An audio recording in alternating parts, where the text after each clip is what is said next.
म्हणजे तुमच्या घरामध्ये महिला ताकद खूप जास्त आहे. सुरुवातीला अशी केस घेताना मानसिकदृष्ट्या तयारी लागते का?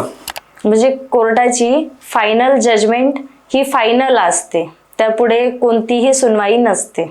असं म्हणायला गेलं तर जास्त पुरुषांमध्येही असतो आणि जास्त स्त्रियांमध्येही असतो इगो. कारण की ज्या वेळेला त्यांचा इगो जास्त असतो त्यावेळेला ही कुटुंबाचं उदरनिर्वाह व्यवस्थित चालत नाही.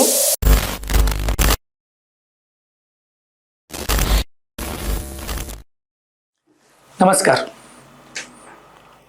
आपण आला आहात NB पॉडकास्टमध्ये. आज आपण जीवनातील खूप अतिशय महत्त्वाच्या गोष्टीवर बोलत आहोत, जे म्हणजे घटस्फोट.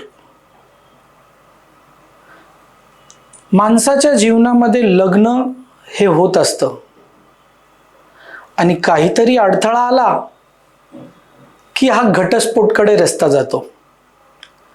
आज आपण ऐकून घेत आहोत अनुभवी महिला वकील योगिता गाडे यांच्याकडूनच घटस्फोटाबद्दल माहिती.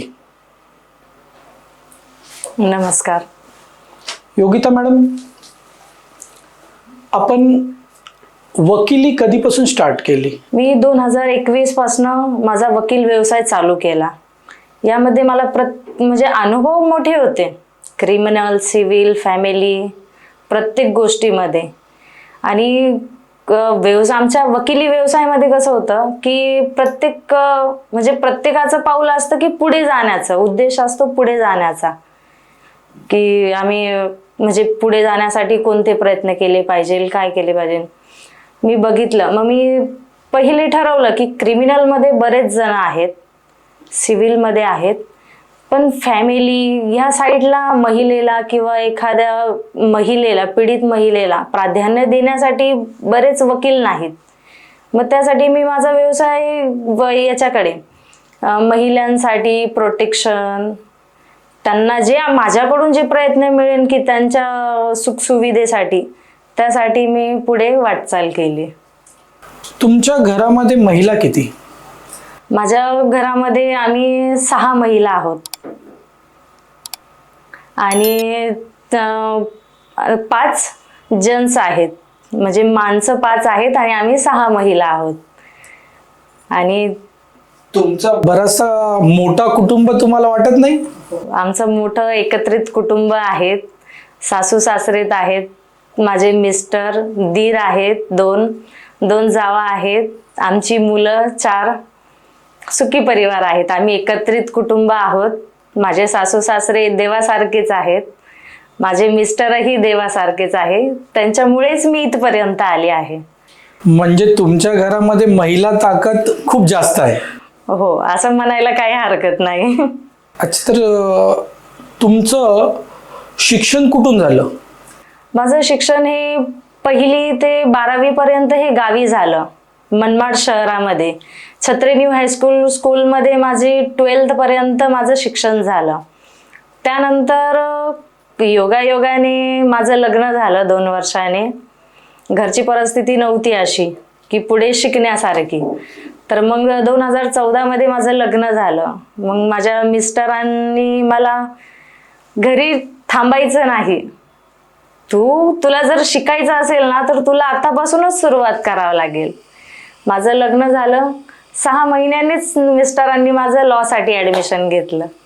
कारण की घरात वेळ देणं आणि बाहेर वेळ देणं ह्या दोघांना मॅच करून मला फक्त एकच सब्जेक्ट होता, तो म्हणजे वकील व्यवसाय. तुम्ही जेव्हा गावी होतात तुमच्या बरोबर तुमचे आई वडील होते? हो, माझे आई वडील होते. काही कालांतराने वडिलांना हार्ट अटॅक येऊन वडील डेथ झालेत 2005 मध्ये. पण म्हणजे आम्हाला खूप सारं काही शिकवून गेले वडील. म्हणजे कुठल्या गोष्टीची आम्हाला कमतरता पडणार नाही याची त्यांनी पूर्ण खात्री घेतलेली. तुमच्या वडिलांनी तुम्हाला काही प्रेरणा देऊन गेले? हो, माझे वडील म्हणजे आम्हाला नेहमी बोलायचे, तुझ्याकडे जे आहे ना तू ते द्यायचं दुसऱ्याला, पण नाही म्हणायचं नाही. तुझ्याकडे काही असू दे, तुझ्याकडे नॉलेज असू दे, तुझ्याकडे पैसा असू दे, म्हणजे जे अन्न वस्त्र निवारा तुझ्याकडे जे आहे तू ते हे दे दुसऱ्याला, पण नाही बोलू नको, असे माझे वडील बोलायचे. ठीक आहे. मग तुम्हाला ही वकील बनण्यासाठी, तुम्ही म्हणताय लग्न झाल्यानंतर तुम्ही वकील झालात, मग तुम्हाला ह्यात तुमचा एक कुठल्याही माणसामागे एक महिला खंबीर असते असं म्हटलं जातं. पण आज तुम्ही एक महिला आहे, तुमच्या मागे असं कोण आहे? माझे मिस्टर सुनील गाडे, त्यांच्यामुळे मी आज इथपर्यंत आहे. त्यांनी जर मला शिकवलं नसतं तर मी पुढे आले नसते. लग्नाच्या 6 महिन्यानंतरच त्यांनी माझं शिक्षण चालू केलं. तू घरही सांभाळ, विथ एकत्रित कुटुंब होतं आम्ही 11 जणांचं, अजूनही आहेत. आणि त्या पद्धतीने मग शिक्षणही झालं. मग मी जॉबही चालू केला आणि वकील व्यवसायात आता माझं चांगलंच अस्तित्व आहे. ठीक. आपण आता घटस्फोट हा काय आहे ह्या प्रश्नाकडे आता वळूया. नक्की. तुम्ही घटस्फोटाचे खटले हाताळण्याचा निर्णय का घेतला? आता मी महिला म्हणून ज्या वेळेला माझं लग्न झालं किंवा लग्नाच्या आधी मी म्हणजे समाजात आपण जेव्हा राहतो तेव्हा आपल्या बाजूला अनेक महिला असतात, कुटुंब असतात. तर त्यामध्ये कसं होतं की एखादी महिला तिचा कामाला जाते, हजबंड वाईफ कामाला जातात, पण नवरा रात्रीतून ड्रिंक करून येणार, तिला त्रास देणार. म्हणजे हे मी बघितलं 1दा-2दा, म्हणजे हे कंटिन्युअसली चालतंय. पण परिस्थिती काय होती की ती जी महिला होती तिला कायद्याचं नॉलेज नाही, अशिक्षित महिला ती. मग तिचं म्हणजे तिला असं वाटायचं की मला जरी मी याच्याकडनं सोडचिठ्ठी घेतली किंवा डिवोर्स घेतला तर माझ्या भविष्याचं काय पुढे. तर मग अशा महिलांसाठी आपण काय करणार, आपण त्यांना कसं आपण स्वातंत्र्य मिळवून देणार किंवा त्यांच्या अडीअडचणी आपण कशा त्या कमी करणार, त्यांचा समझोता करून आपण त्यांना कसं चांगलं स्वातंत्र्य किंवा कुटुंब त्यांचा परिवार चांगला चालण्यासाठी हा माझा प्रयत्न होता. मग घटस्फोटामध्ये तुम्ही फक्त महिलांकडून लढा देता की पुरुषाकडूनही देता? नाही, मी जिथे म्हणजे मी दोघीही बाजू हाताळते आणि त्यानंतर ते हाताळताना आम्हाला ते समजून येतं की कोणती बाजू कशी आहे आणि कोणती कशी. त्या पद्धतीने आम्ही दोन्हीही बाजू आम्ही मांडतो. जर एक मिस्टरांची किंवा नवऱ्याची जर तिच्या जर म्हणजे त्याची गैरसोय होत असेल ना तर आम्ही त्यालाही वेटेज देतो आणि जर महिलेचं होत असेल तर महिलेला देतो. घटस्फोटाच्या केसेस इतर केसापेक्षा कशा वेगळ्या असतात? म्हणजे घटस्फोटाची जी केस असते ना ही फक्त हजबंड अँड वाईफ ह्या दोघांमध्येच होतात. वाद केव्हा होतो, जेव्हा बोलता ना गाडीचे चाक, सायकलीचे चाक जर एक मागचा जर हालत असेल तर पुढच्याने चांगलं चाललं पाहिजे. जर जेव्हा हे दोघेही चाक हालत असतील ना, म्हणजे काहीतरी त्यांच्यामध्ये तफावत असेल तर मग त्या वेळेला हे घटस्फोटाचा निर्णय ते लोक घेतात. सुरुवातीला अशी केस घेताना मानसिकदृष्ट्या तयारी लागते का? आता आम्ही वकील आहोत, आमचा व्यवसायच आहे सगळ्यांना समजून घेण्याचा किंवा त्यांचे काही प्रॉब्लेम आहेत ते सॉल्व करण्याचा, म्हणून आम्हाला म्हणजे असं काही वाटत नाही. पण एक आहे की त्यांचे जे प्रॉब्लेम आम्ही जास्तीत जास्त ना आमच्यापर्यंतच सॉल्व करण्याचा प्रयत्न करतो की घटस्फोटाचा निर्णय न घेण्यासाठी त्यांचं कुटुंब सुरळीत चालण्याचा हा आमचा उद्देश असतो. ठीक आहे. घटस्फोटाची कायदेशीर प्रक्रिया काय आहे? आता कसं असतं, मोस्टली आता नवीन जे विवाहित आहेत जोडपे त्यांच्यामध्ये घटस्फोटाचे प्रमाण हे जास्त असतात. मग त्याच्यामुळे काय होतं की हे विवाहित म्हणजे त्यांचे जे विचारक्षमता असते ना ती कमी असते, एकाची वेगळी असते दुसऱ्याची वेगळी असते, त्याच्यामुळे त्यांच्यामध्ये तफावत निर्माण होतात आणि त्यामुळे ह्या सगळ्या गोष्टी घडत जातात. म्युच्युअल डिवोर्स आणि कॉन्स्टंट डिवोर्स यात काय फरक असतो? म्युच्युअल डिवोर्स हा संमतीने असतो. हजबंड अँड वाईफ मध्ये काही करार ठरवले जातात, टर्म्स अँड कंडिशन, आणि त्यानुसार हा म्युच्युअल कंटेस्ट हा केला जातो. म्युच्युअल मध्ये डिवोर्स केला जातो, यामध्ये जास्त केला जातो. आणि कंटेस्टेड मध्ये 2 वर्ष ते एकतर्फी असतो. कंटेस्टेड हा एकतर्फी डिवोर्स असतो. एक हजबंड फाईल करतो किंवा वाईफ फाईल करते, आणि याच्यामध्ये 1 ते 2 वर्षाचा कालावधी लागतो. कोर्ट किती वेळ डिवोर्स मंजूर करतो? म्हणजे कोर्टाची फायनल जजमेंट ही फायनल असते, त्यापुढे कोणतीही सुनवाई नसते. डिवोर्स मुलाची कस्टडी कोणाला दिली जाते? आता घटस्फोटाच्या केसमध्ये जर महिले आता कसं असतं, मुलांचं संगोपन करणारी ही आई असते. वडील जॉबवर जाणारे असतात, दिवसभर ते घरी नसतात, कारण की कमवणारा एकमेव तो असतो. तर त्यामध्ये जेव्हा महिला घरी असल्यामुळे ती मुलांचं संगोपन करते, म्हणून कायद्यामध्ये तशी तरतूद आहे की 15 वर्षापर्यंत मुलाची कस्टडी ही आईकडे असते. डिवोर्स वेळी महिलांना काय काय अधिकार असतात? ज्या वेळेला महिला डिवोर्स घेते त्यावेळेला ती महिला तिच्या नवऱ्याकडनं तिच्या मुलासाठी किंवा तिच्यासाठी काही कोटगी किंवा मेंटेनन्स हा ठरवला जातो कोर्टाकडनं, की तुझ्या पुढच्या भविष्यासाठी काय. तर त्यासाठी कोर्ट एक टर्म्स अँड कंडिशन फायनल करतात, आणि त्या पद्धतीने त्या महिलेला जो काही तिचा मेंटेनन्स असतो तो हजबंडकडनं पुरवला जातो. जास्त करून डिवोर्स हे महिलाच्या झगड्यातून निर्माण होतात की पुरुषांच्या झगड्यातून निर्माण होतात? ज्या वेळेला हजबंड अँड वाईफ दोघांचे मतभेद होतात त्यावेळेला ही गोष्ट निर्माण होती. आणि काही केसेसमध्ये असतं की महिलेचं अफेअर असेल तर त्यावेळेला ती महिला स्वतःहून घटस्फोट घेते तिच्या पतीकडनं, किंवा पतीचं जर अफेअर असेल, एक्स्ट्रा अफेअर, तर त्यावेळेला तो घटस्फोट घेतो महिलेकडनं. घटस्फोटाच्या केस दरम्यान मानसिक तणाव कसा असतो आणि तुम्ही कसं सांभाळता? आता घटस्फोटाच्या वेळेला जेव्हा एखादी महिला घटस्फोट घेते तिच्या हजबंडकडनं किंवा हजबंड घेतो, त्यावेळेला ते मेंटली स्टेबल नसतात. ते म्हणजे त्यांना होणाऱ्या सासू सासऱ्याकडनं होणाऱ्या हिंसाचार, कुटुंबातील सदस्यांकडनं होणाऱ्या हिंसाचार, त्याच्यामुळे ती त्रस्त असते, त्रास आला त्यांच्या. मग त्यामुळे ती घटस्फोटाचा निर्णय घेते. समाज अजूनही घटस्फोटाकडे नकारात्मक नजरेने पाहतो का? हो, हे बरोबर आहे. ते म्हणतात ना की एखादा डेथ झालेला, मयत झालेला व्यक्ती आहे, त्याला जाळताना जशी ती मडकं फिरवतात का, त्या पद्धतीने ते जर मडकं फुटलं त्या पद्धतीनेच तो घटस्फोटही फुटला. म्हणून असं ते समाजामध्ये त्या महिलेला प्राधान्य देतात की एखादा डिवोर्स झालं महिलेचं की ती त्या मडक्या फुटल्यासारखं तिचं प्राधान्य असतं. तिला समाजात कुठल्याही पद्धतीचा तिला म्हणजे एखादी सुहासीन म्हणून किंवा कोणताही तिला अधिकार दिला जात नाही समाजामध्ये.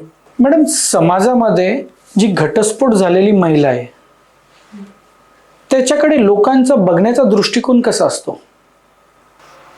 आता समाजामध्ये एखादी महिला वावरते, ती तिच्या कुटुंबासोबत वावरते. तिच्या घरामध्ये तिचे मुलं असतात, सासू सासरे असतात, नवरा असतो. पण ज्या वेळेला हे लोक तिला त्रास देतात, सासू सासरे, नणंद किंवा इतर सदस्य, त्यावेळेला तिला म्हणजे की तिच्यावर अशी वेळ येते की तिला घटस्फोट घेण्याचा निर्णय हा तिला घ्यावा लागतो. त्यावेळेला ती कोर्टामध्ये, न्यायालयामध्ये ती केस फाईल करते घटस्फोटासाठी. पण घटस्फोट घेताना तिचे जे कारण असतात की तिने का घटस्फोट घेतला, हे त्या न्यायालयाच्या निर्णयामध्ये असतं, त्या ऑर्डरमध्ये असते केसच्या. पण हे समाजाला माहिती नसतं.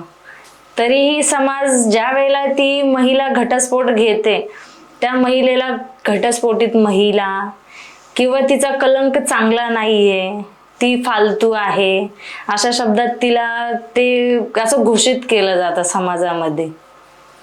महिला घटस्फोट घेण्यासाठी अजूनही घाबरतात का? हो, कारण की त्यांच्या संगोपनाचं, त्यांनी एखादी महिला आहे तिने जर घटस्फोट घेतला, तिचं पुढच्या भविष्याचं काय? तिची माहेरची परिस्थिती तशी नसते की तिकडे जाणार ती, मग ती पुढे तिचं भविष्य काय? तिला जर पुढे जाण्यासाठी तिला वेळ लागेल, टाइम लागेल, की ती काहीतरी कमवण्यासाठी तिला वेळ लागेल, प्रत्येक गोष्टीला धरून ती महिला मग यामध्ये बांधील राहते. अलीकडच्या काळामध्ये घटस्फोटाची संख्या वाढली आहे का? हो, अलीकडच्या काळ म्हणजे आता सध्या तर घटस्फोटात जास्त प्रमाणात घटस्फोट होत आहेत. शहरी भागात जास्त आहे, गाव साईड किंवा नगरामध्ये ही संख्या कमी आहे. घटस्फोटामध्ये म्हणजे शहरी भागामध्ये म्हणजे आपल्या मुंबई या साईडला जास्त घटस्फोट ही प्रक्रिया जास्त चालू आहे. लव्ह मॅरेजमध्ये की अरेंज मॅरेजमध्ये घटस्फोटाचे प्रमाण वाढले? लव्ह मॅरेजमध्ये जास्त प्रमाणात वाढलेलं आहे. लव्ह मॅरेजमध्ये म्हणजे जे कपल असतात, हजबंड वाईफ, त्यांना म्हणजे हे असते एक फ्रेंड सर्कलमधून ते रिलेशनशिपमध्ये येतात, त्यानंतर ते मॅरेज करतात. पण घरच्यांची प्रतिबंध अशा असतात त्या स्त्रीवर की तू सून आहेस, मग तू नवऱ्याला रिस्पेक्टफुली बोलणं पाहिजे. पण लव्ह मॅरेजमध्ये ती महिला असते ती तिच्या हजबंडला म्हणजे अरे तू म्हणजे ह्या शब्दात ती बोलते, कारण की ती फ्रेंडमधून लव्ह अँड रिलेशनशिपमधून मग पुन्हा ती लग्नात येते. मग त्यामुळे ह्या वादाला त्या सासू सासऱ्यांनी तिच्यावर लावलेले जे प्रतिबंध आहेत, ते जे नियम आहेत, त्यांना त्रासून या सगळ्या गोष्टी घडतात. आणि अरेंज मॅरेजमध्ये घटस्फोटाचं प्रमाणही कमी नाही झालेलं आहे? घटस्फोटामध्ये कसं आहे, घटस्फोटामध्ये हजबंड अँड वाईफ हे त्यांची अंडरस्टँडिंग ही म्युच्युअल असते. जर एकाने पुढे घेतला, म्हणजे मी सगळ्यांचंच नाही बोलत, काही महिला आहेत की जे अरेंज मॅरेज आहे तरीही घटस्फोट घेतात. पण काहींमध्ये कसं असतं, एक महिला जर नवऱ्याचे जर हे असेल, त्याचे काही बोलणे जर वेटेज असेल तर एक जणांनी मागे पाऊल टाकायचा असतो, किंवा वाईफचं जर काही म्हणणं असेल तर मिस्टरांनी पाऊल मागे घ्यायचं. या पद्धतीने ती त्यांची गाडी चालवतात आणि कुटुंबाला ते पुढे नेतात.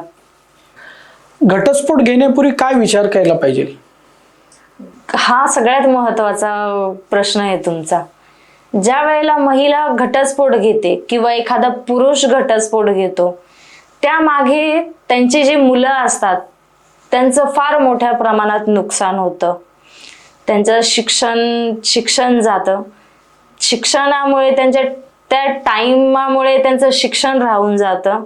त्या शिक्षणामुळे त्यांचं म्हणजे पुढे काय करणार, ह्या दोघांच्या वादामध्ये त्यांचे मुलं हे त्या चक्कीसारखे फिसत असतात. तुम्ही म्हणताय घटस्फोटामध्ये मुलांची कस्टडी आई किंवा वडिलांकडे असते, पण या दोघांनाही कळत नाही की मुलाची गैरसोय होती, त्याच्यावरती खूप सारे वाईट विचार त्याच्या मनात तयार होतात, त्याच्या शिक्षणाकडे त्याचं लक्ष जात नाही. ह्याला जबाबदार कोण आहे? याला सर्वस्वी जबाबदार दोघेही असतात, हजबंड वाईफ.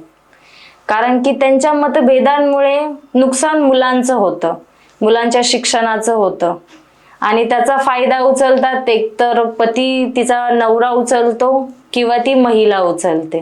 पण त्याच्यामध्ये त्या पती किंवा पत्नीला मुलांची कीव येत नाही का? ज्या वेळेला म्हणजे ह्या घटस्फोटाच्या प्रकरण हे केव्हा वाढतं घटस्फोटाचं, ज्या वेळेला हजबंड हा फायनान्शियली बॅकग्राऊंड त्याचा चांगला असेल, त्यावेळेला जर महिलेमध्ये तिच्या घरच्यांचा, तिच्या आई वडिलांचा समावेश जास्त होतो, जास्त प्रमाणात, त्यावेळेला ह्या सगळ्या गोष्टींना त्यांना सामोरे जावं लागतं. ठीक आहे. घटस्फोटात फसवणूक झाल्यास काय करता येतं?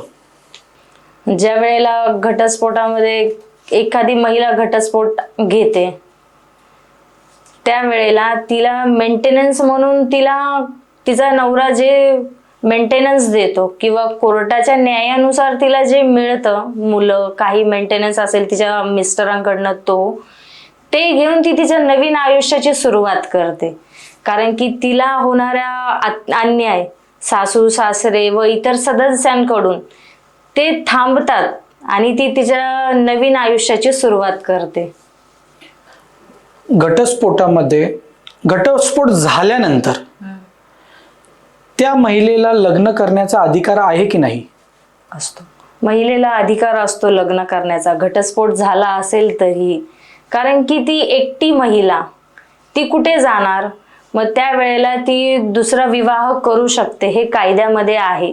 पण घटस्फोट घेऊन ती लग्न करू शकते. घटस्फोट न घेता लग्न करणे हे इल्लीगल आहे, हे कायद्यामध्ये नाहीये.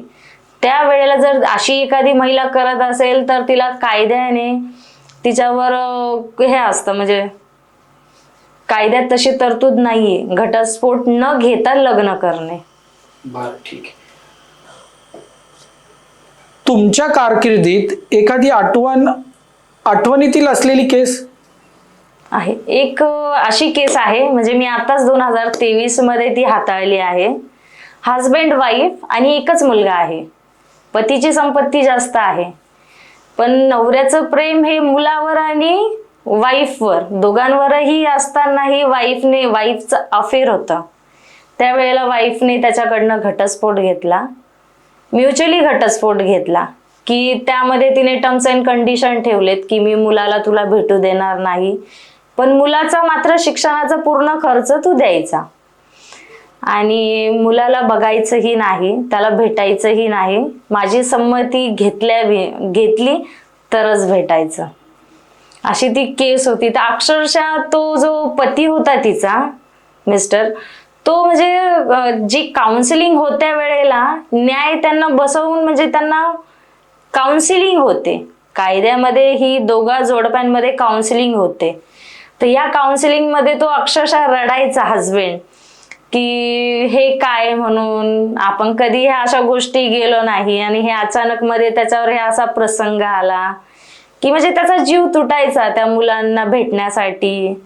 म्हणजे असा तो एक आठवणीतला प्रसंग होता.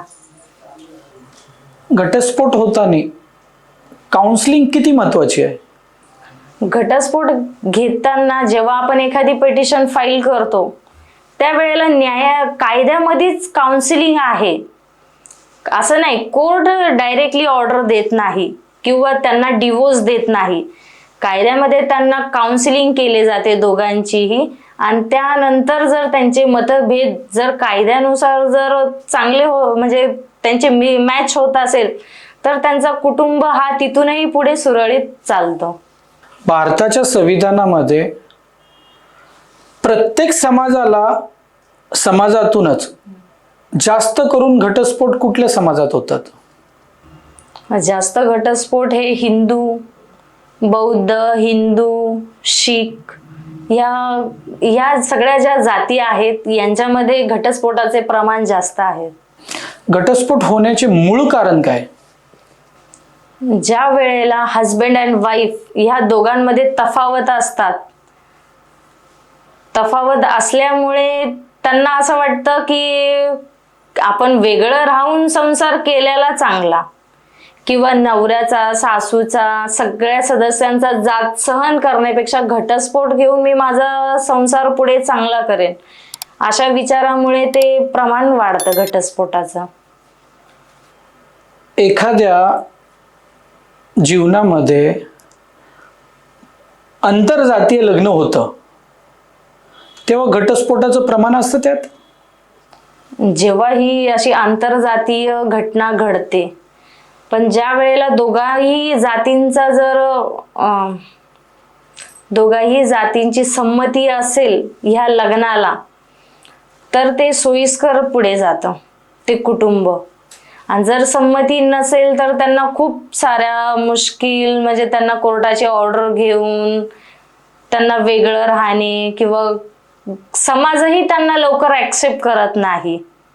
कारण की तू माझ्या समाजाचा आहे तर तू माझ्याच समाजाची मुलगी करायची, दुसऱ्या समाजाची करायची नाही, अशी ही रूढी आतापर्यंत ही चालत आलेली आहे जुन्या काळाची. मग त्यामुळे त्यांना ते जरा मुश्किलच असतं. नाहीतर तो समाज काय करतो, त्यांना त्या गावातून बाहेरच काढून टाकतो. म्हणजे आजही महिलांना फ्रीडम नावाची वस्तू राहिलेलीच नाही का? समाजामध्ये जी घटस्फोटित महिला फ्री म्हणून राहते, तिला तो फ्री राहण्याचा दर्जाही समाज देत नाही लवकर. तिला घटस्फोटित आहे किंवा तिला म्हणजे तिच्यावर आरोप टाकले जातात की तू चांगली नाही, या पद्धतीने. मग म्हणजे ती जरी स्वातंत्र्य झाली नवऱ्यापासून, सासू सासऱ्यांपासून किंवा जे तिला त्रास देतात त्या सदस्यांपासून, त्यातही ती स्वातंत्र्य नसतं तिला. बरं योगिता मॅडम, तुम्ही एक अनुभवी वकील आहात. तुम्ही घटस्फोटाबद्दल खूप चांगल्या पद्धतीने उत्तरं दिलेत. तुम्ही एक अनुभवी वकील असल्या कारणाने तुम्ही पती पत्नीला काय सल्ला द्याल?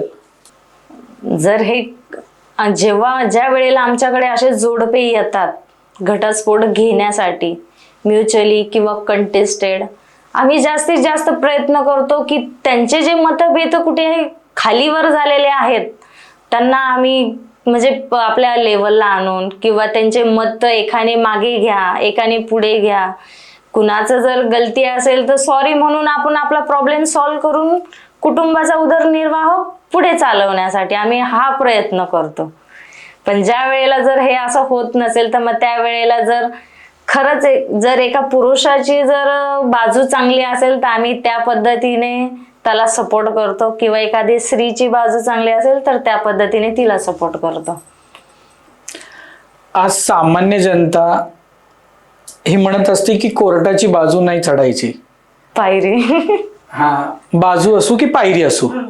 ओके, म्हणून एक सामान्य माणूस जेव्हा तुमच्याकडे येतात, घटस्फोट असू किंवा अजून कुठल्याही केस संदर्भामध्ये, तर तुम्ही खरोखर त्याचा कमर्शियल उपयोग घेता की एक भावनिक पद्धतीने त्यांचा वाद निपटवण्याचं बघता? म्हणजे ज्या वेळेला एखादा व्यक्ती आमच्याकडे येतो, आम्ही त्याचा बॅकग्राऊंड नाही बघत. त्याचे काही प्रॉब्लेम आहेत, आम्ही त्याच्यावर स्टडी करतो आणि त्यानुसार त्याला योग्य ते मार्गदर्शन करून त्याचे प्रॉब्लेम सॉल्व्ह करतो. आजच्या तरुण पिढीला नातं टिकवण्यासाठी काय तुम्ही सल्ला द्याल? ज्या वेळेला नवीन जोडपं असतं त्यांच्यामध्ये मला हे एक गोष्ट करायची, अशी हजबंड वाईफ जर म्हटली की मला ही गोष्ट करायची आणि मिस्टर म्हटले की नाही थोडा वेळ थांब आणि मग त्यानंतर कर, किंवा 2 दिवस दे, काही त्याचे प्रॉब्लेम असेल ते, जर त्या गोष्टीवर अडून असली तर मग ह्या गोष्टींना जास्त सामोरं जावं लागतं. जसं तुम्ही म्हटलात इगो हा स्त्रीमध्ये जास्त आहे की पुरुषांमध्ये जास्त आहे? नाही, असं म्हणायला गेलं तर जास्त पुरुषांमध्येही असतो आणि जास्त स्त्रियांमध्येही असतो इगो. कारण की ज्या वेळेला त्यांचा इगो जास्त असतो त्यावेळेला ही कुटुंबाचं उदरनिर्वाह व्यवस्थित चालत नाही. जर घटस्फोटामध्ये काही कायद्यात बदल करू शकत असाल तर असा कुठला कायदा बदलला जावा? जर हे खरंच माझ्या हातात असतं ना तर मी हा घटस्फोट हा कायदाच काढून टाकला असता. कारण की घटस्फोटामुळे खूप म्हणजे जेवढे परिवार आहेत ना ते खूप नष्ट झालेले आहेत. कारण की काही स्त्री पुरुष याच्यामध्ये ना त्याचा फायदा घेतात की हा कायदा असल्यामुळे मी तुला सोडू शकतो, किंवा ती बोलते की ह्या कायद्याने मी तुला सोडणार. ह्या पद्धतीने त्यांची ती वागणूक असते आणि त्यामुळे काय करतात ते घटस्फोट घेतात. मुलांचंही नुकसान होतं, त्यांच्या दोघांचंही नुकसान होतं. त्यामुळे म्हणजे माझ्या हातात असताना तर मी घटस्फोट हाच कायदा काढून टाकला असता. तुम्ही म्हणताय हा घटस्फोट कायदा काढून टाकला असता, पण हे स्त्री आणि पुरुष मधले वाद कुठल्या ना कुठल्या माध्यमातून तयार होत असतात. मग ह्याला नवीन कायदा कुठला लागू झाला? आता नवीन कायद्याची तरतूद एवढी मोठी आहे, स्त्रियांना वेटेज जास्त आहेत. ज्या वेळेला एखाद्या स्त्रीवर म्हणजे पॉक्सो सारखे केस लागतात किंवा छेडछाडीचे केस लागतात.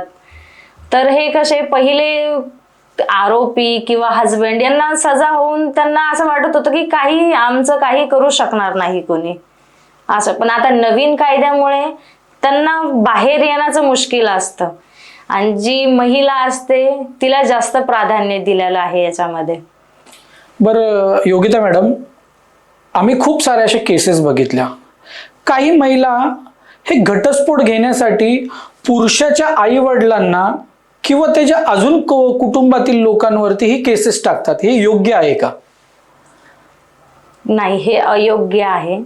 काही महिला या जाणीवपूर्वक केस फाईल करतात, जशा 498 सारख्या केस फाईल करतात. त्याच्यामध्ये त्याचं सगळं कुटुंब असतं. जाणीवपूर्वक केलेला हा एक केस असते ती की त्याला त्रास देण्यासाठी, हजबंडला त्रस देण्यासाठी किंवा त्या पुरुषाला, सासू सासऱ्यांना त्रास देण्यासाठी ती महिला करते. पण काही महिला अशा असतात की खरंच त्या त्रस्त असतात, त्यामुळे ती 498 ची केस फाईल करते. पण काही महिला त्याचा डिसएडव्हान्टेज घेऊन ही केस फाईल करतात आणि त्या कुटुंबाला त्रास देण्यात, मानसिक शारीरिक त्रास देण्याचा प्रयत्न करतात. तुम्ही अशा कुठल्या महिला असतं समर्थन केलं का?